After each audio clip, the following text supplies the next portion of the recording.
Buen día, hermanos. Es una alegría verlos. Ya hace unas 2 semanas atrás hemos comenzado con los cultos presenciales y es diferente, totalmente diferente estar con ustedes, poder hablar, charlar, y a veces saltamos el protocolo, ¿no? Nos damos un abrazo y bueno, es una alegría. Por la gracia del Señor estamos esta mañana reunidos.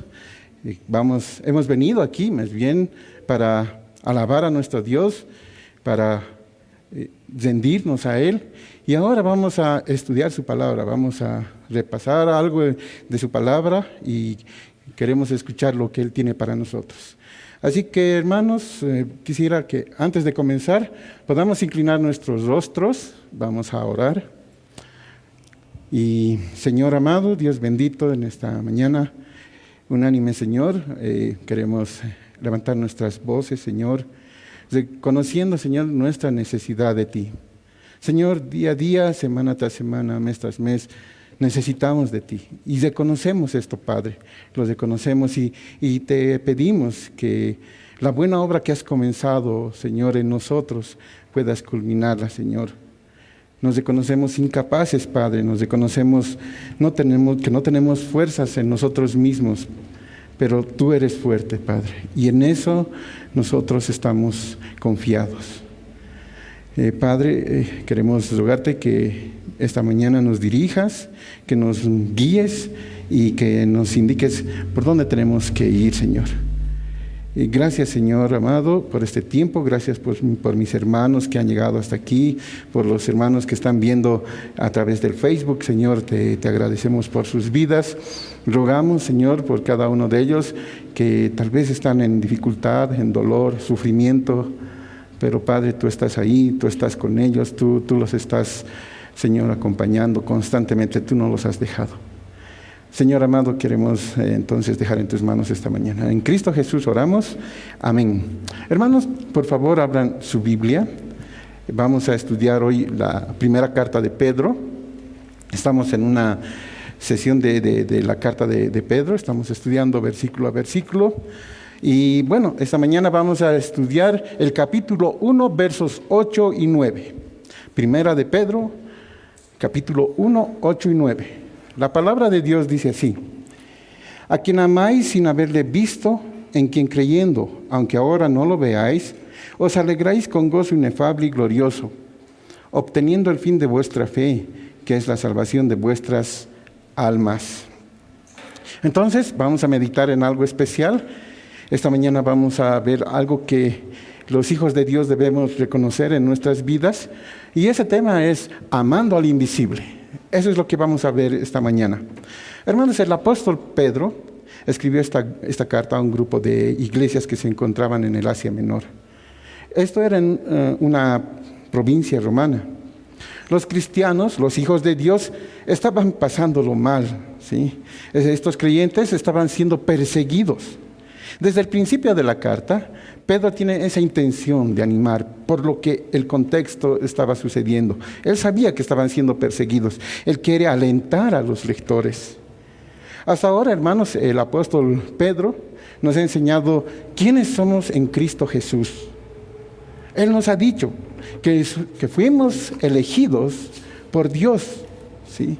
Por la presencia de Dios. Esto quiere decir que Él nos llamó, nos escogió, nos favoreció para ser parte de su reino. Nos enseñó que Dios, en su anticipado conocimiento, tomó la iniciativa de salvarnos. No por algo que pudiéramos hacer, no por algo bueno que ha visto en nosotros. No es así. Porque, ¿saben, hermanos?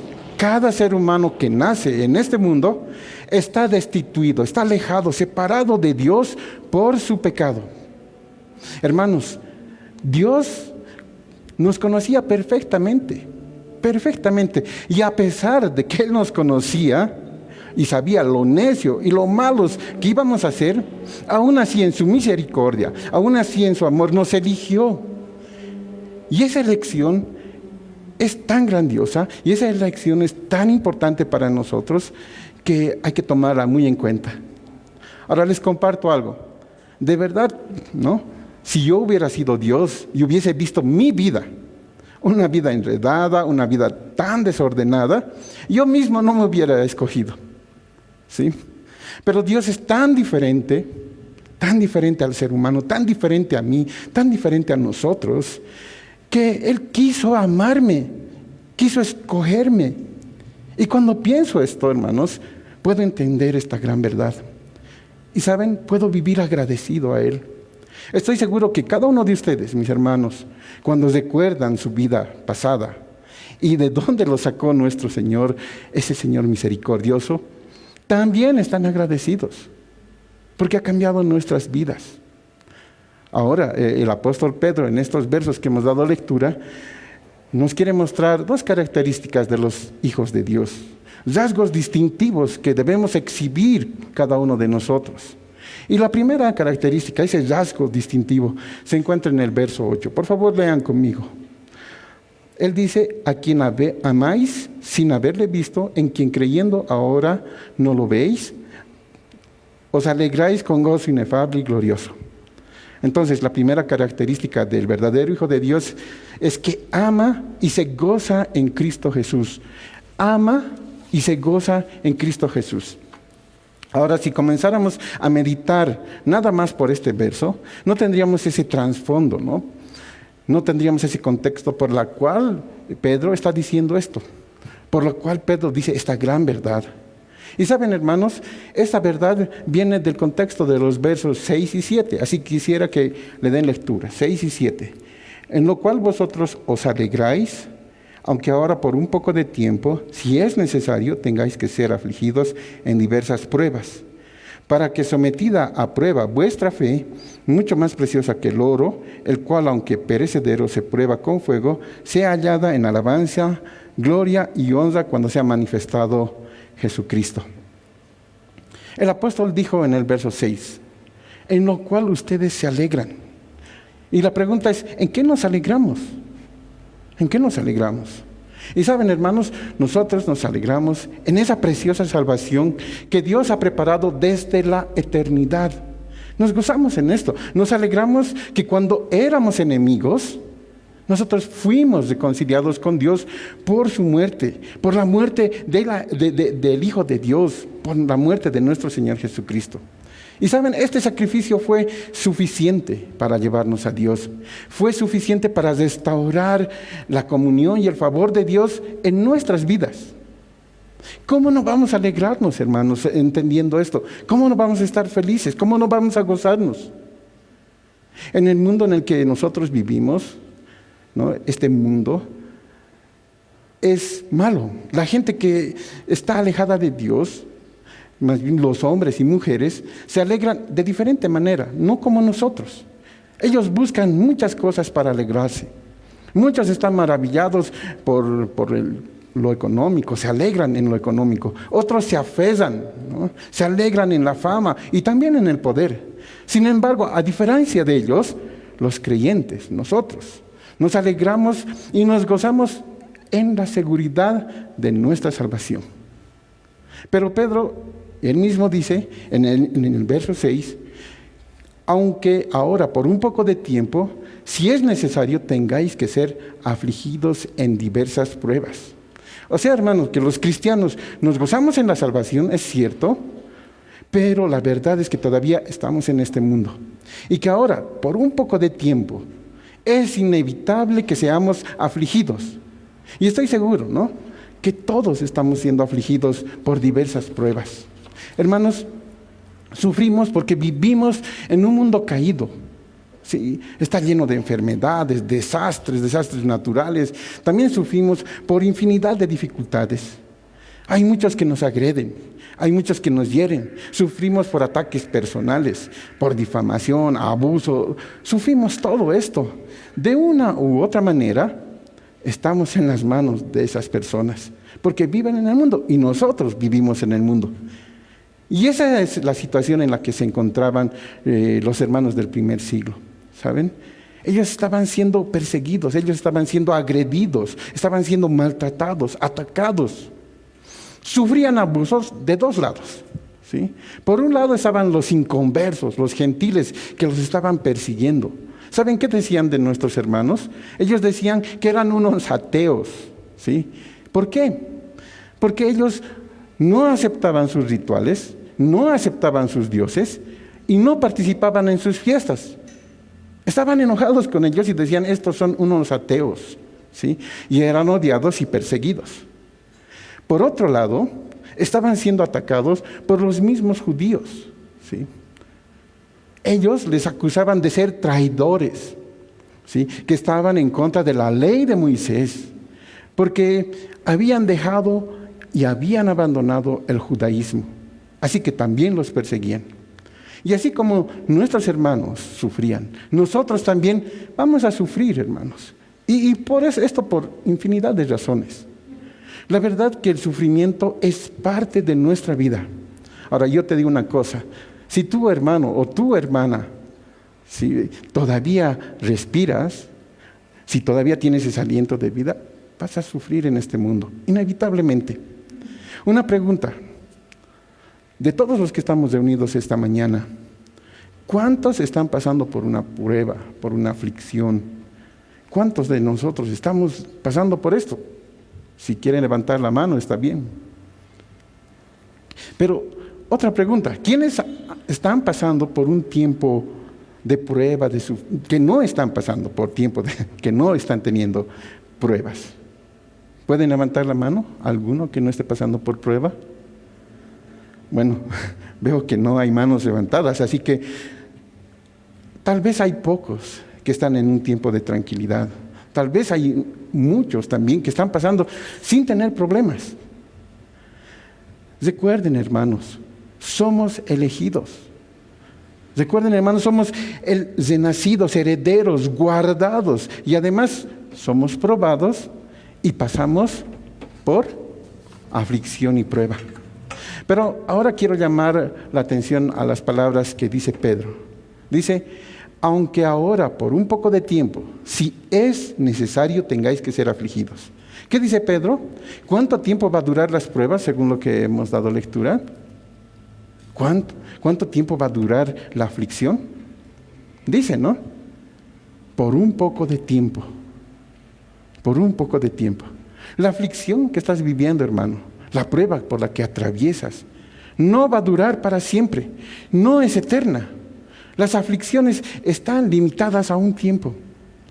Aunque saben muchos de nosotros, cuando estamos con dolor, cuando estamos con tristeza, con esa aflicción, muchas veces pensamos, ¿no? Esto nunca va a terminar. Así pensamos, esto nunca va a terminar. ¿Sí? Pero saben, hermanos, aun si la prueba, aun si la aflicción durara toda la vida, ¿cuánto es toda una vida? ¿Cuánto es 70 años? ¿Cuánto es 100 años? Hermanos, nuestro Señor nos ha regalado vida eterna. ¿Cuánto es 100 años comparado con la eternidad? ¿Cuánto? 100 años es como una gota de agua en el mar de la eternidad. ¿Se pueden imaginar eso, hermanos? Una gota en el mar de la eternidad. Hay algo más que puntualiza el apóstol Pedro en estos versos. Y dice que aunque por un poco de tiempo, pueden ver el verso 6, dice, ahora, por un poco de tiempo, si es necesario, tengáis que ser afligidos por diversas pruebas. Sí, es importante saber esto, ¿no? Si es necesitado, si es necesario. ¿Sí? Estas palabras nos dicen que no solamente vamos a ser probados, ¿sí? Vamos a tener aflicción si es necesario. Si no es necesario, entonces no vamos a ser probados, ¿sí? Pero hay una realidad, hermanos, ¿sí? Y hay que tomarla muy en cuenta para nuestras vidas. Siempre es necesario, siempre. Dios nos conoce perfectamente y sabe cuando necesitamos ser probados, ¿sí? Y esto pasa en su debido tiempo, en su buen propósito. Pero también es cierto que tendremos tiempos en nuestras vidas, ¿sí? No vamos a enfrentar esto, no vamos a experimentar tribulación, no vamos a experimentar aflicción. No lo vamos a hacer. Ahora, si estás pasando o estás viviendo una aflicción, recuerda, hermano, Dios no ha perdido el control, ¿sí? No se ha salido de sus manos esta situación.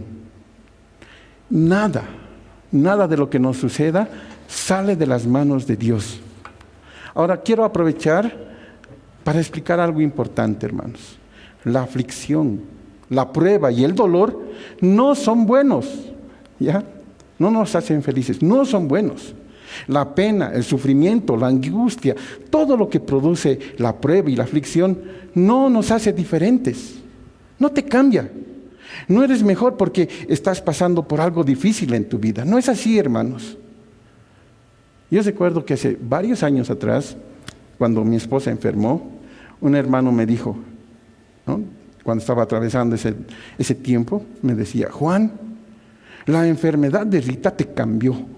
Veo que has mejorado. Y también tus hijos han cambiado.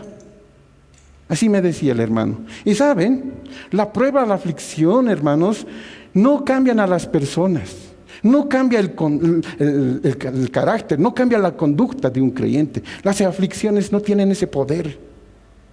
Los hijos de Dios nos gozamos de las pruebas, no nos gozamos más bien de esas pruebas en sí mismas, sino que nos alegramos, nos gozamos en el fruto, en el producto que viene con ellas. Es decir, tenemos gozo porque a pesar de estar sufriendo cosas malas, entendemos que Dios es tan grande, es tan bueno, que Él usa estas pruebas, que Él usa estas aflicciones para nuestro bien. Él cambia todo eso, cambia lo malo para lo bueno. Entonces nosotros podemos entender, hermanos, que Dios está haciendo una obra, no por las cosas malas, sino toma esas cosas malas y lo convierte en bien para nosotros. Él es el único que puede cambiar el carácter de un hombre. Él es el único que puede cambiar la conducta, la vida del creyente. En el verso 8, si pueden fijarse, en la segunda parte, refuerza lo que estamos diciendo. Dice: os alegráis con gozo inefable y glorioso. Eso es lo que nos dice. El gozo del creyente es posible, hermanos. El gozo dice, según el verso 8, que es inefable, es glorioso. Ahora, ¿qué es inefable? La idea es que es indescriptible, ¿sí?, que no se puede divulgar. Es un gozo que no se puede explicar, que no se puede describir. ¿Saben? Es un gozo, una alegría que se experimenta. Pero cuando queremos explicar esa alegría, no alcanza nuestra explicación. También dice que es glorioso. El término que Pedro utiliza tiene la idea que tenemos la gloria celestial en nuestras vidas. Y que nosotros podemos confiar en Dios, podemos confiar que esa gloria que está en nosotros se va a manifestar en esos momentos difíciles. Los hermanos que recibieron la carta de Pedro, los hermanos que le dieron lectura, ¿saben?, podían regocijarse grandemente porque las pruebas, las aflicciones que estaban pasando les daban la oportunidad que su fe fuera probada para ver si en realidad era genuina. Y cuando esta fe de nuestros hermanos que estaban siendo probados se demostraba, se exponía y tenían la certeza que era genuina, ¿se pueden imaginar su reacción? ¿Se pueden imaginar esa alegría? Su gozo crecía, su gozo aumentaba y afirmaba la seguridad de su salvación. Es posible, hermanos, tener gozo. Y ese gozo inefable y glorioso en medio de nuestras aflicciones, en medio de nuestras pruebas. Pero esto se puede lograr solamente en la persona de nuestro Señor Jesucristo. Y el apóstol nos recuerda, ¿no?, hablando del Señor: a quien amáis sin haberle visto, en quien creyendo, aunque ahora no lo veáis, os alegráis con gozo inefable y glorioso. Ahora, si ven el texto, dice, el apóstol Pedro no dice, nosotros le amamos, no se incluye. Dice, a quien amáis ustedes, ¿no? Él no se incluye. Y es por una sencilla razón. Porque él había visto al Señor, ¿sí? Él caminó con Él, escuchó sus enseñanzas, vivió con Él por 3 años. Pero lo que a Pedro le animaba, lo que a Pedro le entusiasmaba, era que estos creyentes a quienes se estaba dirigiendo la carta, amaban al Señor a pesar de que nunca lo habían visto. Nunca lo habían visto, así como Pedro lo había visto con sus ojos físicos. Hermanos, ¿cómo es posible que los creyentes amemos al Señor a pesar de que nunca lo hemos visto? ¿Cómo puede ser posible? Bueno, la Biblia siempre tiene respuestas, ¿no? Y la Biblia nos explica. Nosotros le amamos a Él. ¿Por qué? Porque Él nos amó primero. Esa es la explicación. Una pregunta, hermanos. ¿Aman al Señor Jesús sin haberle visto? ¿Amas a Dios? Y claro, creo que puedo oír de todos ustedes su respuesta afirmativa diciendo, sí, pastor, amo a Dios. Amo a Dios. ¿Saben? Esa misma pregunta la hizo el Señor Jesús a Pedro. Ahora, si recordamos un poco lo que pasó. Unos días antes de la muerte del Salvador, el apóstol dijo a su maestro, aunque todos te abandonen, aunque todos te nieguen, yo nunca te voy a abandonar, yo nunca te voy a negar. Y sabemos lo que ha pasado, ¿no? ¿Recuerdan? ¿Sí? Pedro negó a su maestro, negó a su Señor. Y no solamente una, sino 3 veces. Él dijo, no lo conozco. Ahora, hermanos, permítanme repetir la pregunta una vez más. Y quiero que la vuelvan a responder. ¿Amas al Señor Jesús sin haberle visto? ¿Amas a Dios? ¿Crees que es sencillo amar a alguien que no vemos cuando nos cuesta tanto trabajo amar a aquellos que sí vemos? Durante muchos años, predicadores han tomado este pasaje, ¿no? Cuando el apóstol Pedro niega al Señor para predicar sobre el temor, para predicar sobre la cobardía del hombre. Estos predicadores leen, estudian el pasaje, bueno, entre comillas, estudian el pasaje de la negación y advierten a los hermanos de la iglesia, ¿no? A sus hermanos, a los que están predicando, que les advierten que tengan cuidado y les dicen, ven, queridos hermanos, este es un ejemplo de cobardía, ¿sí? Esto es el miedo a lo que los hombres puedan hacernos. Y ellos, estos predicadores, plantean, nunca cometas este error, no seas como Pedro, no niegues al Señor. ¿Y saben cómo responden estos hermanos de esas iglesias? Ellos responden y dicen, amén, no lo haremos, no negaremos al Señor.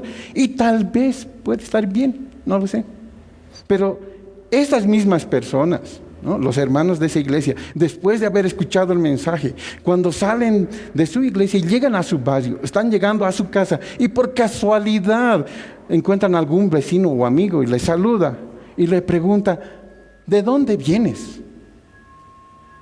¿Sí? ¿De dónde vienes? ¿Saben? Les da vergüenza, les da temor. Hasta se sienten humillados de tener que responder, de tener que decir que han ido a la iglesia o que están regresando de alabar a Dios. Entonces ellos responden, dicen que vienen del parque o están regresando de algún lugar donde se fueron a divertir. Y si a estas mismas personas, a los hermanos de esa iglesia, les pidieran salir con su Biblia a predicar, que lleven el evangelio a todas las personas que puedan encontrar, ¿ustedes qué creen? ¿Lo harían? ¿O negarían al Señor? ¿Qué piensan? Y si los hermanos de esa iglesia, ¿no? Si nosotros les habláramos a ellos del servicio en la iglesia, ¿creen que servirían en cualquier lugar? ¿Creen que harían cualquier labor? ¿Y qué si hablamos con ellos de la relación familiar? De cómo están ellos con su familia. Si le preguntamos al esposo, ¿amas a tu esposa verdaderamente? o solamente hay una convivencia con ella porque es una buena mujer, es una buena persona y una buena mamá. Y si preguntamos a la esposa, ¿por qué sigues con tu esposo? ¿Por qué sigues? Tal vez algunos se aferran a lo que él provee para mi casa, él da para mi casa, y por eso sigo con él. ¿Sí? Pero ¿amará de verdad a su esposo? Hasta parece tonto, hermanos, hasta parece incorrecto que se les pregunte esto. Pero lo triste es que muchos matrimonios que siguen unidos, están unidos por estas cosas nada más. Nunca van a llegar al divorcio, pero no se aman realmente. Hasta puede ser que están sentados juntos los domingos, ¿no? Y que se les tome como testimonio de una buena familia. Incluso se les tome para ser modelo de matrimonio para los demás jóvenes. ¿Se imaginan esto? Ahora, hermanos, es importante que aclaremos algo. Es importante que explique. Y quisiera que pongan atención. No estamos hablando de pecado, por si acaso, esta mañana.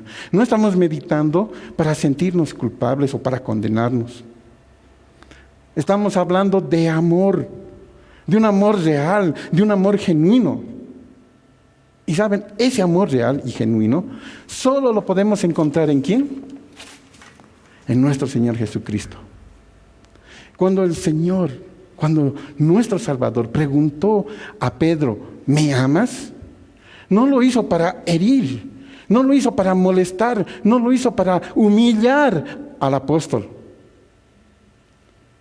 Más bien, Él hace esa pregunta para restaurarle, haciéndole enfrentar el momento de su fracaso. Y después le reta, le desafía a poner sus ojos en Él y en el trabajo que está por delante. Para eso le pregunta. Mis amados hermanos, podemos amar a nuestro Señor sin haberle visto. Podemos amarle con ese amor desinteresado, con ese amor incondicional. Si lo hacemos, si nosotros amamos al Señor, Él nos va a ayudar en los problemas, nos va a ayudar en nuestro hogar, nos va a ayudar con las relaciones familiares, nos va a ayudar con las personas de fuera. ¿Sí? Él nos va a ayudar. Él va a estar en todas nuestras relaciones familiares. Porque el amor del Señor Jesucristo hará que los corazones se sientan atraídos y unidos. Y no solamente nos va a ayudar en el hogar, ¿no? También con la relación con otros cristianos, con nuestros hermanos dentro de la iglesia. Hermanos, si amamos al invisible, Él nos va a transformar. Él nos va a cambiar. Él va a cambiar nuestra conducta, nuestro carácter. Él va a cambiar la totalidad de nuestras relaciones porque amamos al invisible. Por unos instantes, hermanos, reflexionemos. ¿Amamos a nuestro Señor Jesucristo? ¿Le amamos sin haberle visto? Porque a veces no amamos a los que vemos, ¿no? Qué difícil. ¿Alguna vez le has fallado al Señor? Tal vez has fracasado intentando amarle y lo negaste. Alguna vez tal vez dijiste, no lo conozco. Claro, no con los labios, ¿no? Pero sí con tu actitud, sí con tus acciones. Y saben, hermanos, si somos sinceros, todos le fallamos, todos hemos fracasado en ese intento de serle fiel. Muchas veces por el dolor, ¿sí?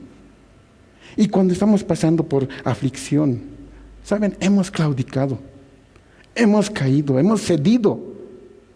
Y el gozo no ha estado en nuestras vidas.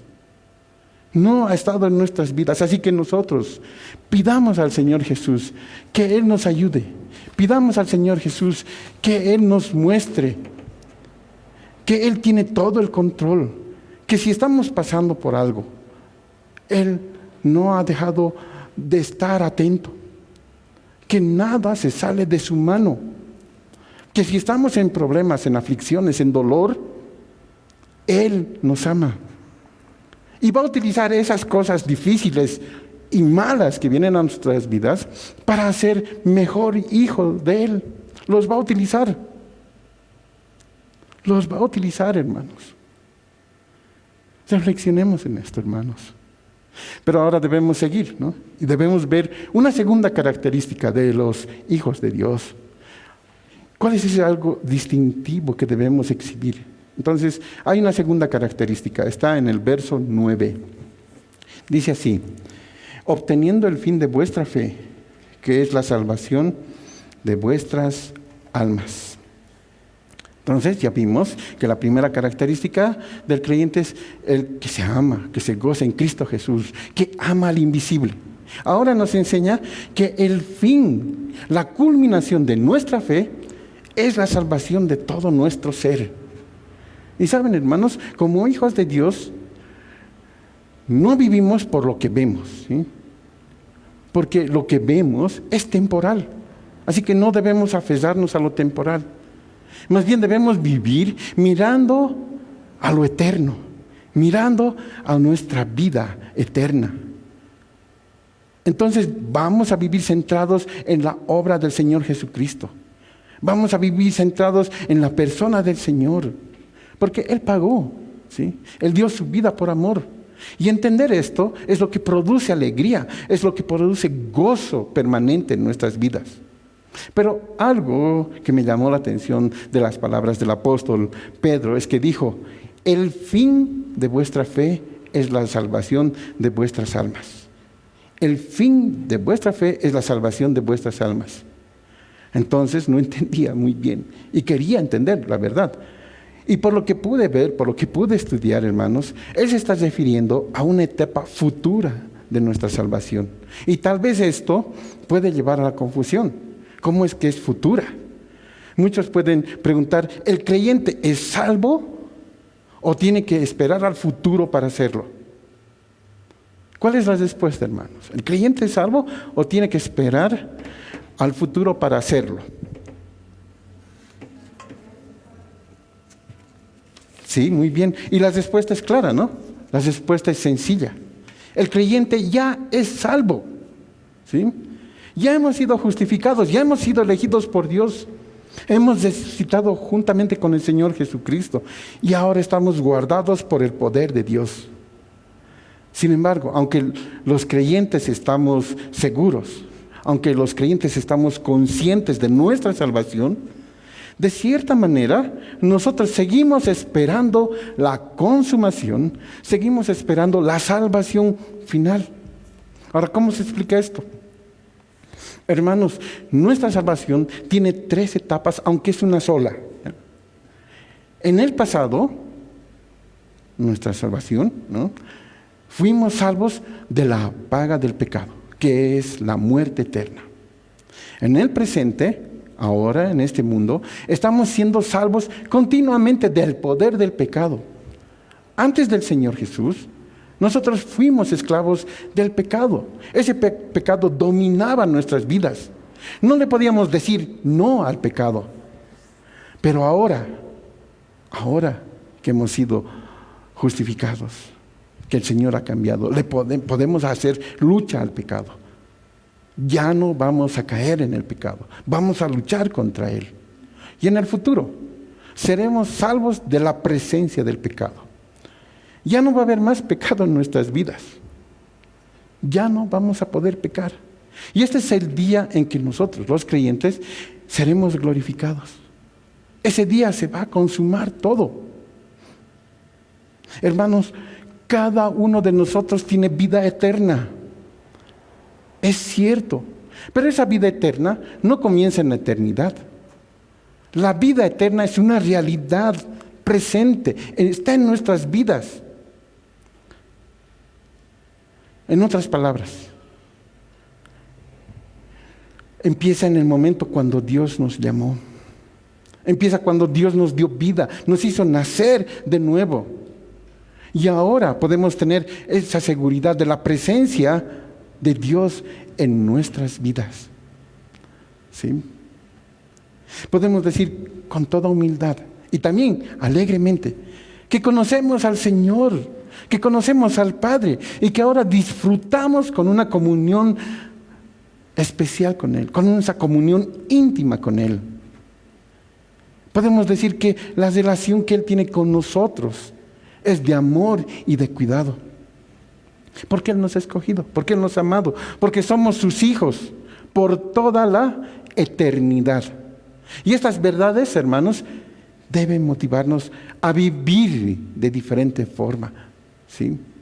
Los creyentes, hermanos, necesitamos entender que la vida cristiana es una vida de cambio.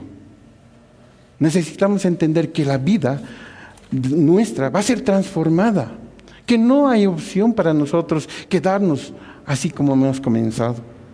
Debemos crecer día a día, pero debemos crecer y hacerlo en el Señor. Esto quiere decir que nosotros debemos vivir conforme a su voluntad, de acuerdo a lo que Él ha establecido para cada una de nuestras vidas. Por si acaso, hermanos, el consejo del apóstol es lo que nuestro Señor espera de nosotros. Un andar íntegro, un andar en la vida eterna, porque ya estamos en nuestra vida eterna. Si Jesús es nuestro Salvador, si Jesús es nuestro Señor, debemos vivir una vida que le agrade, ¿sí? Una vida que le agrade. Cada uno de nosotros podemos gozarnos en esa salvación. Cada uno de nosotros hemos recibido algo especial del Señor. Por eso nos gozamos. Por eso vivimos agradándole. Ahora, una cosa importante. Dios no nos demanda algo que nosotros no podamos hacer. Dios no nos exige vivir vidas santas, vida que le agrade. No nos exige que nos portemos bien en nuestras propias fuerzas. Porque en nuestras propias fuerzas no vamos a poder. Podemos vivir en santidad porque tenemos al Espíritu Santo que mora, que nos transforma, que nos capacita día a día para que nosotros agrademos a Dios. Hermanos, la vida que agrada a Dios no consiste en que nosotros adoptemos posiciones piadosas. No se trata de que nosotros simplemente nos abstengamos de realizar cosas vanas y malas que van en contra de Él. Nuestra identidad en Cristo Jesús le da forma, ¿sí? O le da la manera en la que nosotros nos relacionamos con los demás, en la forma en que nosotros nos relacionamos con Dios. Por eso es necesario que nosotros los creyentes conozcamos a fondo de Dios, que estemos seguros que le pertenecemos, que nosotros podemos hacer frente a las cosas que vengan a nuestra vida. Antes de ser conocidos por el Señor, antes que nuestro Señor llegue a nuestras vidas, todos nosotros participábamos, ¿no? Todos nosotros disfrutábamos de fiestas y diversiones, ¿no es verdad? Disfrutábamos de esas cosas que ofrece el mundo. Y claro, no nos importaba vivir en medio de toda esa clase de maldad, en medio de engaños, hipocresías, envidias y todo lo que vemos, ¿no? Y saben, cuando hacíamos esto, seguramente que las personas que estaban fuera, los familiares, amigos, los vecinos nos aceptaban, porque nosotros compartíamos con ellos. Sin embargo, ahora que nuestro Señor Jesús nos salvó, ahora que nos dio esa vida eterna, ya no podemos hacer las mismas cosas que hacíamos antes. Ya no lo podemos hacer. ¿Por qué? Porque hemos sido renovados. Porque hemos sido cambiados. Tenemos una nueva vida. Y esa vida dice que es eterna. Ahora podemos ver el mal y alejarnos. Estamos conscientes de que somos ciudadanos del reino de Dios, que tenemos vida eterna. Y esa es nuestra seguridad final, la salvación de nuestras almas, de todo nuestro ser. Nosotros vamos a poder glorificar a Dios, vamos a poder amar a Dios, vamos a poder vivir vidas que le agraden a Él, solamente cuando confiemos en Él, cuando lo hagamos. Hermanos, si tenemos vida eterna, aunque tengamos aflicciones y dolor, debemos alegrarnos. Debemos gozarnos en esta, porque Dios va a utilizar esas malas cosas para ayudarnos, para levantarnos. ¿Cómo estamos viviendo, hermanos? ¿Cómo estamos pasando nuestra vida eterna? ¿Estás reflejando nuestra vida que conocemos a Dios? ¿Estás reflejando nuestra vida que amamos al invisible? ¿Que amamos y nos gozamos en el invisible? Nuestra vida es algo de calidad, hermanos, no de cantidad. En esta tierra vamos a estar 70, 80 años, los más fuertes. Pero tenemos una vida eterna. Ya ha comenzado con lo que hizo el Señor. Así que debemos vivir una vida como a Dios le agrada. En un momento dado de nuestras vidas vamos a estar con Él. Vamos a estar gozando de su presencia. Nos vamos a alegrar. Tenemos vida eterna y debemos gozarnos en ella. Hermano, ¿cómo está tu vida? ¿Amas a Dios? ¿Amas al invisible? Y si amas al invisible, hermano, vas a amar a los demás. Pedro nos dice esto. Tenemos esas características, esos rasgos distintivos de nuestras vidas que le pertenecemos a nuestro Dios. Le pertenecemos a Él y vivamos como Él quiere. Vamos a orar. Señor amado, Dios bendito, esta mañana agradecemos, Señor. Podemos entender lo que has hecho por nosotros, Señor. Podemos alegrarnos en lo que tú haces, Señor, en nuestras vidas, aún en medio de dolor. Señor, sabemos que esto va a terminar, que un día vamos a estar presentes delante de ti, teniendo esta misma comunión que tenemos ahora, porque nuestra vida eterna ya ha comenzado. Señor, ayúdanos a amarte, Señor. Te amamos, aunque nuestros ojos físicos no te puedan ver, Señor. Te amamos. Podemos sentir, Señor, que estás con nosotros. Podemos entender la obra que has hecho por nosotros, Padre. Gracias te damos. Gracias por dejar tu palabra, Señor. Gracias por permitir estudiar y aprender de ti. Ayúdanos, Señor. Queremos vivir vidas que te agraden. Vidas conforme a lo que tú quieres para nosotros. Te rogamos que nos ayudes, Señor. En Cristo Jesús oramos. Amén. Gracias, hermano.